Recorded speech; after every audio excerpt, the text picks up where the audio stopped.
perempuan kita bini yang lawa.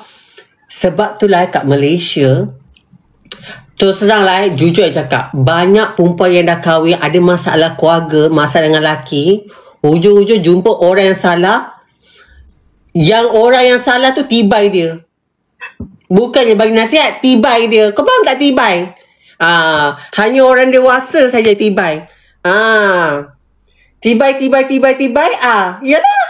Stres. Otak macam tak boleh nak buat apa, bengap, batu. Pergi jumpa orang-orang yang ni. Lagilah. Kita kena baik mak mentua kita. Senang. Mak mentua kita akan backup kita.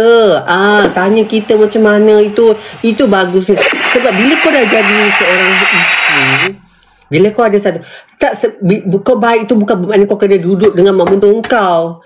Engkau apa-apa sikit ni, kalau contohlah hari Minggu bagi mak hadiah ke, bagi saguan. Kadang orang tua ni kan, dia bukannya nak benda yang besar-besar. Kadang-kadang untuk mengingatkan orang, mak ni baru balik pada outstation ni, dia beli baju untuk mak, dia beli tudung. Itu pun orang dah rasa macam pemberian yang sangat bermanfaat. Kadang-kadang dapat 100-200 pun orang rasa bagi itu dah besar dah, akan ingat sampai mati. Mak mentua kita ni bukannya. Tak faham aku kadang. Pergi minta coach pula.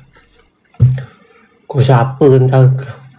Tentang coach pun steam tengok kau. Kau pula macam nangis pula macam nak ada bahu-bahu gitu. Kan perempuan pula mana boleh.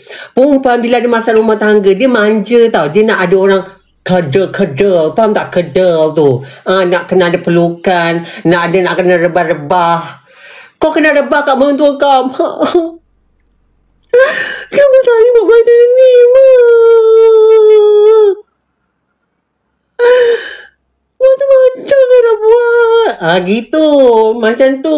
Lentok sikit mak mentua. Kau tak. Pergi jumpa coach pula. Mepik je.